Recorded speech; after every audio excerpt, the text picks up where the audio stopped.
Welcome to the immediate reaction show for UFC Mexico City. The show is actually about to kick off in mere moments here, but as you guys know, I record my immediate reaction for every single matchup as it concludes. So you guys get my quick, unfiltered, and very fresh thoughts on every single matchup, from the performance of the fighter to the post-fight interview that they give, and then we can talk about the odds and props that hit for every single matchup as well. Just trying to be as informative and quickly review each matchup as it goes down. So the big storyline for this card obviously is going to be the elevation with this card taking place in Mexico City. That's been the talk all week. People have been saying this fighter is going to win because this fighter is going to gas out. Let's see if those things actually end up coming to fruition and what part that actually has into playing into this 13 fight card that we got coming up. So without further ado, let's get right into the first fight of the night. It only lasted 44 seconds, but Mohamed Naimov was able to get the TKO over Eric Silva in the first round here, but unfortunately, it was largely due to a injury of some sort that it seemed like Eric Silva suffered on his left leg, if I'm remembering it correctly here. I believe it was a left leg, but Naimov, there wasn't really much going on in that matchup. Naimov threw a spinning back kick to the head. It didn't really land the cleanest, but it seemed like whatever step Silva was taken to try to get out of the way caused the injury that he suffered. The fight quickly got taken to the ground after that, and the referee knew that there was something wrong, and he stopped the fight quickly thereafter. So very unfortunate circumstance there. Obviously, Naimov does not want to win in that way, but now he finds himself on 3 straight victories in the UFC. Again, he's ecstatic. He probably won't get the performance of the night due to the nature of that finish, but he gets 2 paychecks. He gets his win bonus and show bonus, so I'm sure he's happy about that. All right, let's quickly talk about the odds that cash for this matchup. Naimov took a significant amount of action this week, coming in at minus 560. A lot of people were shitting on the fact that he was such a big favorite, but considering the circumstances and everything, I think we got shortchanged in terms of seeing how that fight would have actually played out. By knockout plus 160, round 1 plus 220. Put those two together, round 1 KO plus 400, and then the under 2.5 cashes with such ease there. Again, unfortunate circumstances at minus 155.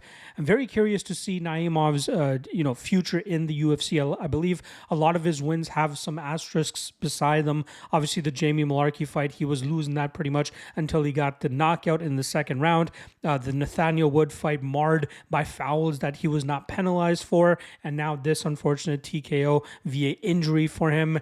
Hasn't really gotten, you can say what you want about the Nathaniel Wood fight. Sure, let's say that's a legitimate win. I'm going to put an asterisk beside it regardless, but still some weird circumstances regarding his victories in the UFC. Let's see how they match him up next, and if he's able to finally get that, the clean, dominant victory that a lot of people believe that he's capable of. But on this night, he wins TKO via injury 44 seconds into the first round over Eric Silva. It was ultimately a split decision in favor of Felipe dos Santos, where he had 2 29-28s, and the opposing judge had all 3 rounds in Victor Moreno's favor, but dos Santos seemingly landed the more damaging blows, even though Moreno landed over 9 takedowns on dos Santos. Now, I believe the second round was the closest of the two. The first you got to give to Moreno without any question. The second, even though Moreno was the one landing the takedowns, it seemed to me that dos Santos was the one that was clearly landing more damage.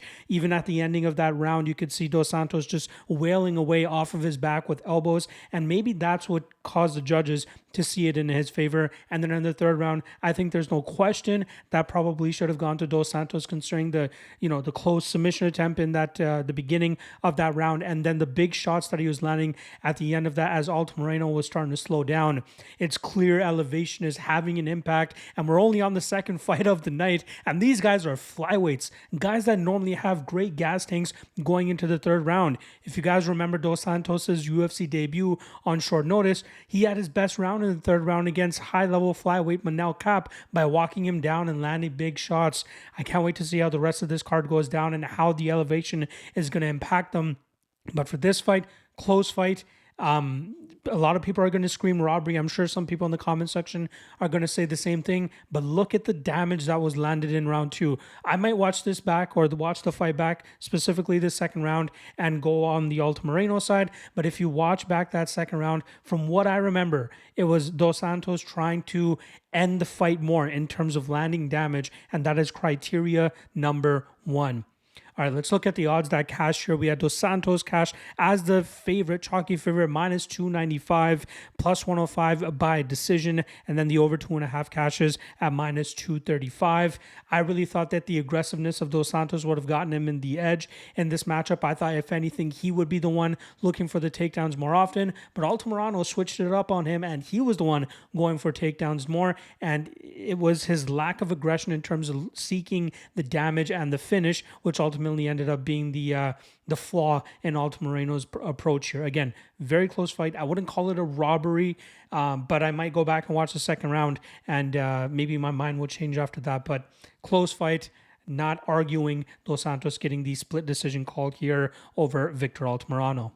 It was a hot start for Dennis Bondera, but it seemed like the elevation may have gotten to him considering how much activity he was putting into that fight, and Rodriguez was just biding his time and eventually was able to sink in the second round rear naked choke with 1 second left on the clock. Bondera was unable to survive, and I'm sure he was feeling like close to death, hence why he had to tap out. But solid performance from Rodriguez. Like I said, Bondera looked like he was really going to start getting into his groove.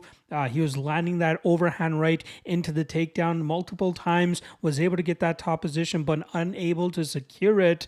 And Rodriguez did a great job in terms of scrambling, getting back to his feet, landing big shots, and then ultimately, like I said, sinking in that choke in the second round. Yeah, great debut for Luis Rodriguez here. Let's check out the odds that cashed. Rodriguez minus 120 money line comes through by submission plus 800. Round 2 plus 850. You put those two together and you get a whopping round 2 submission plus 2,700. The under 2.5 cashes as well at plus 130. This was a solid start for Rodriguez, who obviously came up short on the Contender Series a couple years back against a fighter that went winless in the UFC. And it's obvious that Rodriguez did what he needed to do on the regional scene to eventually build up the resume to get to the UFC in the first place and then be successful in terms of defending his roster spot and being successful in his UFC debut. Dennis Bondera likely ends up getting cut here, as that's now 3 straight losses for the guy. Came in with a solid amount of hype, but unfortunate loss after unfortunate loss. He's probably on the chopping block for this card when it's all said and done. But tonight belonged to Luis Rodriguez. Once again, like I said, he secures the second round submission victory. Fares Ziam picks up the split decision victory over Claudio Puelles in a fight where they both accrued roughly 9 minutes of control time over the 15 minutes that they competed. Claudio Puelles completed 7 takedowns but was unable to secure top position long enough to at least get a submission threat that was going to put Ziam into a bad position. Ziam showed great submission defense. He worked out of those bad spots, hit some reversals at times, and then when he found himself in top position, he rained down big shots and landed the damage, which was ultimately the biggest scoring criteria that should be taken into account, and I believe he deserved to win that decision. I know there's a lot of hoopla about the Moreno and Dos Santos fight, especially with Moreno landing 9 takedowns. This fight kind of similar, but I think that we saw Ziam land clearly more damage, as it was obvious to most people, and I believe that's why Ziam ended up winning this fight. Again, good look for the youngster Ziam, who is continuously trying to become a much better mixed martial artist, coming into the game originally as a kickboxer. We didn't get to see too much of that this time around, but we did get to see him at his what is conceived as his weakest point. We saw him battle through some bad spots, get back on top, and land some big ground and pound. Claudio Puelles ends up on the losing end once again. All right, let's check out the odds that cash here. Ziam was the favorite, comes in and it picks up the victory minus 205. 205, via decision plus 180, and then the over 2.5 cashes at minus 125. Things have not been going that great for Mexico thus far tonight, with Luis Rodriguez being the main Mexican fighter to pull off the win. Let's see if they can turn around, as they have a plethora of more Mexican talent still to take the cage. It was a long 5 months, but we can finally put the Edgar Chyra and Daniel Lerta chapter behind us, as Chyra goes out there and does exactly what he did back in September, and that was choke out Daniel Lerta. He just needed a few more seconds from the referee so that Lerta could actually tap out and not step in prematurely, which is why the first fight ended up stopping the way that it did, going to a no contest and ultimately getting put together for this card.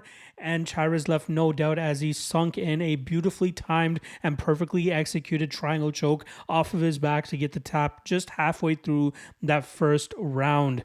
It's very unfortunate for Daniel Lerta, who is now on a 5-fight losing streak. You got to think the UFC is going to let him go, but this guy fights his heart out every single time. It was just very unfortunate that he didn't get to show too much this time around, especially considering with how cautious they seemed at first, until Chyra was able to open up and land that beautiful submission victory. Chyra is a great addition to the UFC, in my opinion. He's very fun to watch, and even though he lost that Tatsuro Taira fight, which was his UFC debut, he had some very good success in that fight, but made some very minor slip-ups, specifically jumping for guillotine multiple times, which ultimately allowed Taira to enjoy top position for a little bit too long, and Chyra ended up losing a decision that night. But this guy's talented, he's fun, he's vicious, he's violent. I look forward to seeing how the UFC matches him up moving forward, and he is the second Mexican fighter to pick up victory this night. Let's check out the odds that cashed here. Chyra's heavy favorite cashes at minus 490, by submission plus 195. Round 1 plus 130, round 1 by submission plus 400, and the under 1.5 cashes at minus 205. Lerta under 1.5 will definitely be missed, especially if he ends up getting cut after this matchup. But Edgar Chyra is the one that reigns supreme this night. Diego Lima's team may have gotten the gift of a decision in the Felipe dos Santos fight, but it seems like it went back the other way this time around, as Jesus Aguilar picks up a split decision victory over Matias Mendonça. Now, I got the scorecards here, so we'll talk about them real quick. Two judges, Horacio Lopez and Mike Bell, had the first and second round in favor of Jesus Aguilar, whereas Eric Lone had rounds 1 and 3 from Matias Mendonça. Now, if we're trying to be clear about it, I thought that the first round was Aguilar's. I thought the second round was the close one, and I thought the third one is the one that you give to Mendonça, and the third round is the only one that all three judges actually agreed upon. So it comes down to the second round, which all three judges gave to Aguilar, and I thought the first round was a clear Aguilar round. To me, it seemed like the second round, the damage that Aguilar was able to land with his ground and pound, especially with it being later in the round and it being the more recent thing that the judges were remembering when writing down their score for that second round, compared to the earlier ground and pound that Matias Mendonça was landing. That's probably why they ended up scoring that second round for him. But I thought the first round was Aguilar's. The third round was definitely Mendonça. But regardless, another split decision on the night. There's been a handful of them, but it seems like the hometown cooking may have something to do with it. But Aguilar was able to get his hand raised successfully in this fight. I was very unimpressed with Aguilar, though. Aguilar was I believe he was my dog of the night that I got at plus 120. I expected him to try to keep this in the stand-up realm more, especially considering how much he was having success with that lead calf kick that he was throwing, as well as the big power that he had from over top of the guard of Mendonça. Hurt him on numerous occasions, but for some reason went to take the fight to the ground, and that's where Mendonça was able to hit reversals or get close submission attempts. A weird approach from Aguilar there. I hope he goes back and realizes that he probably should trust his striking a little bit more. Maybe he was scared of the distance that Mendonça had in terms of an advantage there, and thought, maybe the long-range shots of Mendonça would give him some more issues. But it seemed like whenever Aguilar crashed the pocket or even kicked that lead leg, he was having major success. So it's one of those fights where it's like you see something's working for a fighter, but for some reason they go to that other plan B, which continues continuously, makes them fall flat on their face. Luckily for Aguilar, he doesn't have to pay for it this time around, but it might make him pay for it in another fight. Let's check out the odds that cash here. We had Aguilar closing at plus 105, so some action coming on him throughout fight week. By decision plus 340, and the over 2.5 at plus 120. Good one for Aguilar. A lot of things he's going to have to shore up moving forward. He has a lot of untapped potential, in my opinion. I hope we see him come back looking better than ever. But tonight, he picks up the close split decision victory over Matias Mendonça. What could probably go down as fight of the night, although we still have the main card still to come. Raoni Barcelos ends up being victorious over Christian Quinones by submission in the third round. Now, two judges had this fight 1-1 going into the third, while the third judge had Quinones up 2 rounds. So it really did come down to that third round, but Barcelos kept the judges out of it and was able to secure a beautiful rear naked choke, like I said, just about halfway through that third and final round. Barcelos, if you guys have been following me, is a guy that I've been very high on throughout his career, but it just seems like he's been getting into the game a little bit too late, hasn't been that active as of late, and that has cost him some issues.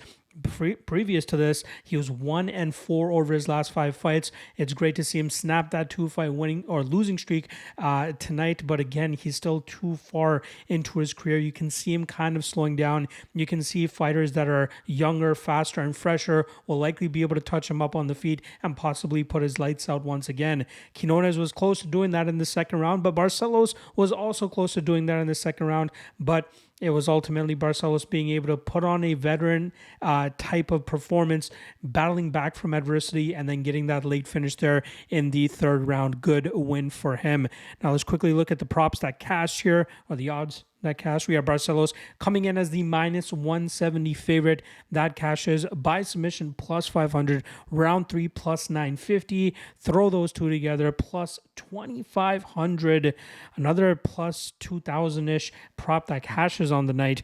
And then the under 2.5 cashes by 20 seconds with 27 seconds left on the clock, or 26 seconds left on the clock. The under 2.5 cashes at minus 160. I'm sure under bettors are catching their breath and getting a sigh of relief with Barcelos locking up that choke. So great fight all around. Again, we got a 6-fight main card coming right up. I can't wait to see what is left in store for this UFC Mexico card. Manuel Torres does it again, but this time in front of his hometown, or home country, I should say, of Mexico City. He goes out there and gets the submission victory over Chris Duncan in a minute and a half or so of the first round. It didn't start off too hot for him, as Duncan did land a big shot, but for some reason decided to go for a takedown and ultimately got hurt in return. And then it was eventually a submission that Torres was able to sink in a minute or so after that. A chaotic start to the matchup. I know a lot of people love Torres. I know they think very highly of this guy, but we've seen this time and time again where guys go out there and they get early finishes and then everybody jumps on their hype train, and then when they finally fight somebody that will give them some resistance, have some good durability, we see them, not look as good as they're led on to be. So if anything, these spots are continuously giving us brighter spots that we can take advantage of in the future. Again, I think Torres is flawed if he finally faces some goddamn resistance. Great finishes, very entertaining. I don't think he is a guy that's going to crack the top 10 of this division. I think he will be fizzled out pretty quickly once he starts fighting guys that are not going to go away so easily. But regardless, good win for him. Good bounce back, the ability to battle back from adversity. Stellar, right? But still only a minute and 46 seconds of fighting for him. I'd like to see him go into the second round, the third round, and see if he's still able to go out there and pull off the victory. I'm willing to be swayed. I am willing to be sold on this guy, but I need to see more than what we've currently been seeing. He's just going out there and squashing these guys very quickly, but there's going to be a breaking point soon enough, and I look forward to seeing that. Hopefully we can get a good underdog number on that as well. All right, let's check out the odds that cashed here. Torres, obviously the favorite, cashes at minus 185. By submission, plus 600. A lot of people are thinking it was going to be a KO more than anything. Round 1, plus 170. Round 1 by sub, plus 1100. And then the under 1.5 cashes, chalky as it was, at minus 205. Good win for Torres. One fight that I would like to see them kind of run back is the Trey Ogden fight. If you guys remember, these two were scheduled to face off with one another in San Antonio last year, but Torres fell ill on fight day, if I'm not mistaken, or weigh-in day, and had to pull out of the card. I DM'd Trey Ogden that day, and I was just like, hey, what do you think? And he goes, hey, I think he's ducking me, specifically when you realize that Torres, the day that he was sick, he went to travel to a regional event to support, I believe it was Edgar Chyra's at Fury FC, and you see him looking completely fine in the front row of that fight. So it was a very weird situation there. I know Trey Ogden would like that fight. I know he's matched up against somebody else, if I'm not mistaken, but I'd like to see that fight. You know, Ogden normally has good durability, good cardio as well. We saw him obviously hand Daniel Zellhuber a loss in his UFC debut as well. So maybe Ogden can spoil another Mexican in their UFC stint, but we'll see if they end up putting that fight together. Regardless, good win for Manuel Torres, going out there and doing what a favorite should, but let's be cautious about him moving forward. I promise you, watch the tape on this guy going back, and you'll see what I see in this. We just need the perfect opponent to go out there and bring that to fruition. But tonight was Manuel Torres' night. First round submission over Chris Duncan. Yasmin Yaragui sweeps the scorecards and outpoints and wins a decision against Sam Hughes. Yaragui was one of the biggest, if not the biggest favorite on the card, so it was pretty much a predetermined victory that she would likely get her hand raised. I personally thought we would see Sam Hughes with a little bit better of a process in terms of trying to get her grind on, whether it was, you know, punching a little bit more to try to get into the clinch, and she was successful in doing so in certain spots, but the athleticism, power, speed, and strength Yaragui showcased was too much for Hughes to establish any type of grind, and Yaragui was able to be free-flowing from distance for the majority of that matchup. You would notice that Hughes would often try to get into the body lock position, and from there Yaragui did a great job in terms of digging underhooks and getting back out into space. I think Dominic Cruz was the one that mentioned it, that I wish we would have seen Sam Hughes try to go to the legs a little bit more, try to go for double legs or single legs, but before she could even try to get anywhere close to that, Yaragui did a great job of pulling her back up, going chest to chest, and then eventually finding the underhook she needed to get back out into space. Not a good look in terms of trying to take a little gamble on Sam Hughes as a massive underdog, as Yaragui went out there and pretty much won every single second of that fight. This was a big bounce back for her, especially after getting knocked out in 20 seconds last year by Denise Gomez, and there is still a lot of hype on Yaragui if she can continue to showcase solid cardio. It was a great performance here, over 15 minutes, fighting at altitude and still showcasing good output. And if she can continue showcasing that she has better striking defense so she doesn't get caught again like she did against Gomez, we might have to talk about this woman as being a possible contender in the future in the strawweight division. Now let's quickly take a look at the odds that cashed here. She was a massive favorite, like I said. Yaragui cashes at minus 670, by decision at minus 120, and the over 2.5 cashes at minus 210. Sam Hughes showing that she is probably not going to be a ranked fighter by any means, but she is definitely a tough out for fighters that aren't as physically gifted as Yaragui, as we saw against Jacqueline Amorim last time around. But this was no Amorim. This was Yaragui going out there and doing exactly what she wanted to do and picking up the unanimous decision victory over Sam Hughes. As was just shown on the broadcast, Raul Rosas Jr. and Ricky Tercios has been canceled, and by all accounts, they're trying to put it together for next week's card, which has taken a ton of hits. And before this fight gets moved over to that card, there's only 9 scheduled bouts for next weekend. But Rosas Jr. came down with some sort of illness and knocked him out of the fight, but now it is being targeted for next week. So no Raul Rosas Jr., no Ricky Tercios this week. If you had any bets on them, it will be a push. Although Daniel Zellhuber came into this matchup as a near 3-1 favorite, we could all recognize the knockout power and threat that Francisco Prado brought to the table. You have to credit it from going out there from minute 1 to minute 15 and still throwing haymakers, but Zellhuber, the youngster, showcased his veteran experience, going out there and utilizing his long jab down the pipe and his front kicks up the middle to keep the power punching style of Prado at distance. It did get hairy a couple times, and even though we knew that the majority of power from Prado was gone by the halfway point of the fight. You could just tell that anytime that he landed, that could be it. But ZHUER rolled with the shots very well, and he met the power of Prado with that stinging jab down the pipe, which took the brunt of the power away from Prado whenever he did get close to landing those. ZHUER is improving vastly, and I think he is far past the fighter that we saw in his UFC debut against Trey Ogden, where he fell short and suffered his first and only professional loss that night. And I look forward to seeing how the Extreme Couture guys, as well as his gym over there at Mexico City, can continue to improve his skill set. This kid could be the next big star coming out of Mexico, but we need to continue to bring him on slowly and steadily, because at any point there could be a big enough power puncher that knows how to crash that pocket a little bit more intelligently, and he can definitely take advantage of some of that tall man defense at times that ZHUER showcases. But it was a near picture perfect performance this night as he won. I believe it was 29-28 times 2 and 130-27 in his favor. I believe it was the first round that was scored in Prado's favor. But once ZHUER got that jab going on in that second round that busted the eye of Prado, ZHUER did not look back, and he continued the onslaught looking for the finish. We will credit him for that, but he was unable to do so as Prado showcased the toughness and grit, especially for a youngster, 21 years old if I'm not mistaken. He will be back, and I look forward to seeing him improving at a decent enough pace as well. All right, let's check out the odds that cash here. Like I said, ZHUER near 3-1 favorite, cashes at -275, by decision +175, and then the over 2.5 cashes at -120. Again, I'm sure anybody who had the -120 on the over 2.5 there, probably nervous the entire time, probably shouldn't have been watching that fight because of their heart rate probably going through the roof. So many near finishing moments.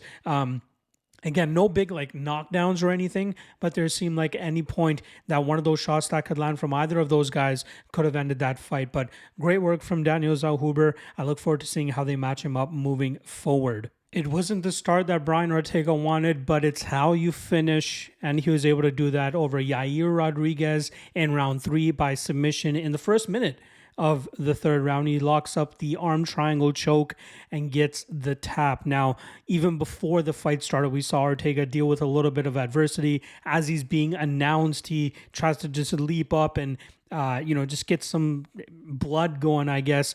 And he rolled his ankle. Very unfortunate. He said he looked over to his corner right away, and he just seemed to I don't know, it was weird. But once the fight started, you couldn't really tell. You could tell that he was trying to walk it out a little bit, but nothing really rolled after that, so it was solid for him to go out there and still compete. But then he ran into Yair Rodriguez, who was just going out there and trying to knock him out right off jump. He was able to hurt Ortega numerous times, dropped him a few times as well, landed some beautiful knees to the body as well. But Ortega continued to show that he has unimaginable durability, as he has shown in so many fights in the past. The Alexander Volkanovski fight, the Max Holloway fight, you gotta kill this guy to get him out of there.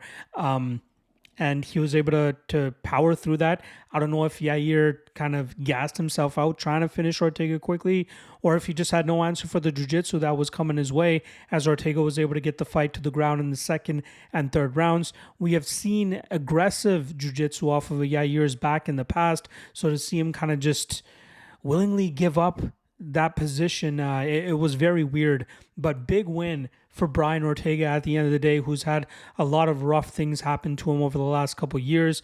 Obviously, we saw him come back in the Fight Island days and have a great performance against Chan Sung Jung, but then ran into some tough times again. But now he's back on the upswing. I don't know if it should be a title shot for him next. I think hopefully they give Volkanovski the rematch, but Movsar Evloev is also out there as well. Maybe Evloev versus Ortega for the #1 contender. That'd be a great fight, especially if they end up going with Volkanovski next. But I would give it to Evloev or even Max Holloway. I know Max Holloway fights at UFC 300 for the BMF title. Win, lose, or draw, that guy should always be in the conversation for a title shot. But regardless, Brian Ortega goes out there. They did have this fight scheduled for 5 rounds, but they did not need it as he gets the tap in the 3rd round. All right, let's check out the odds that cash for this matchup. Ortega came in as the underdog, cashes at plus 125, by submission plus 310, round 3 plus 1200. Throw those two together, round 3 sub plus 1700, and the under 2.5 cashes in the last 2.5 minutes of that, sitting tight at plus 125. Good comeback for Ortega, but he continues to show that he can be touched up in the striking realm, but if he can stay conscious, he's more than likely able to go out there and get his opponents to the ground and eventually find that submission. Is he championship material?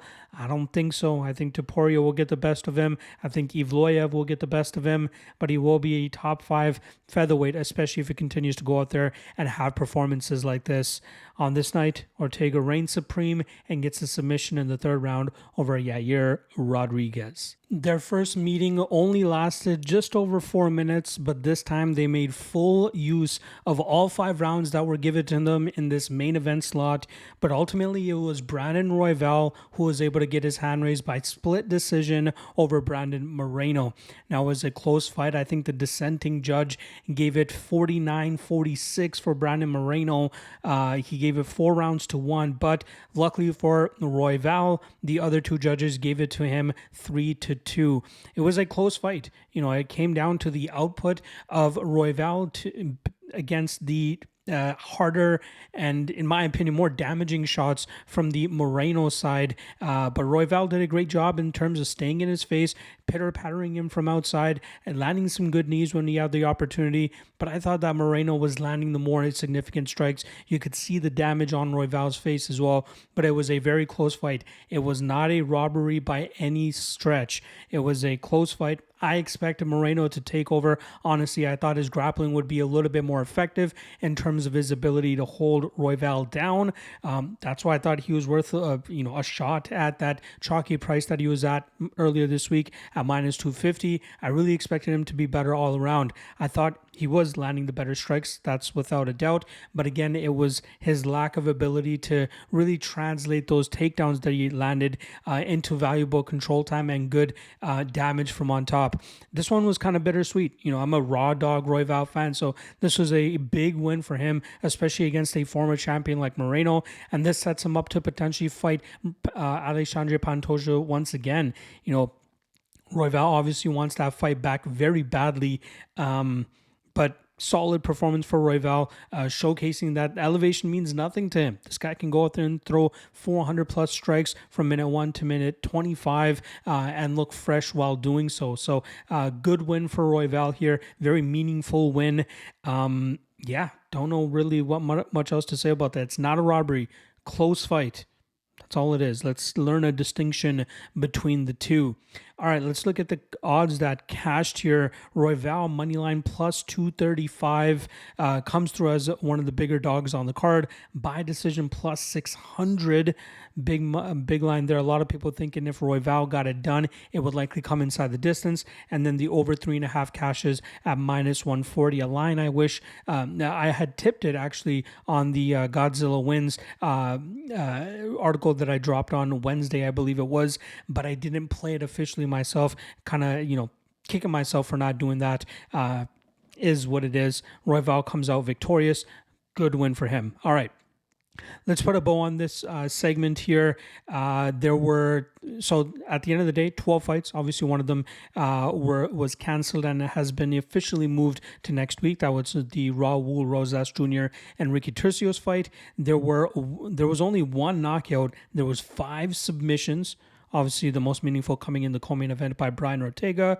And then there were 6 fights that went to a decision, 4 of them going to splits. Absolutely crazy there. Favorites went 9-3, and then the performer of the night, in my opinion, gotta be Daniel Zellhuber. Obviously, he was a big favorite, so he was, kind of positioned to win in this fight. But I think just his lack of maturity, his amount of maturity that he showed in this fight. His discipline, his technique, keeping the power puncher at range and absolutely battering him from distance. I thought that was a breakthrough performance for him. Very good performance to showcase that he can keep power punchers at range, and then not just being content with just jabbing him from distance. He was looking for the finish there too, following up with that 2 down the pipe, trying to counter whenever Prado would cross the distance. Phenomenal performance from Daniel ZHUER, hence why he is my performer of the night. Let me know what tickets you guys cashed out on. Or drop a comment below and let me know their performer of the night. Let me know who your performer of the night is. Did I get too easy here with ZHUER? Was there somebody else that deserved that spot more than the Mexican golden boy?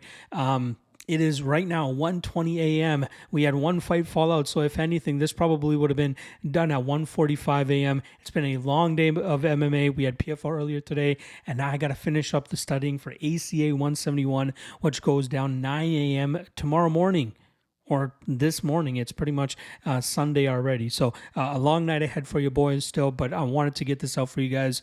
Great event overall. Good return to Mexico City for the UFC. But next week we are back at it for UFC Vegas 87, headlined by a heavyweight fight between Jairzinho Rozenstruik and Shamil Gadziev. Obviously, we got the return of Umar Nurmagomedov on the card as well.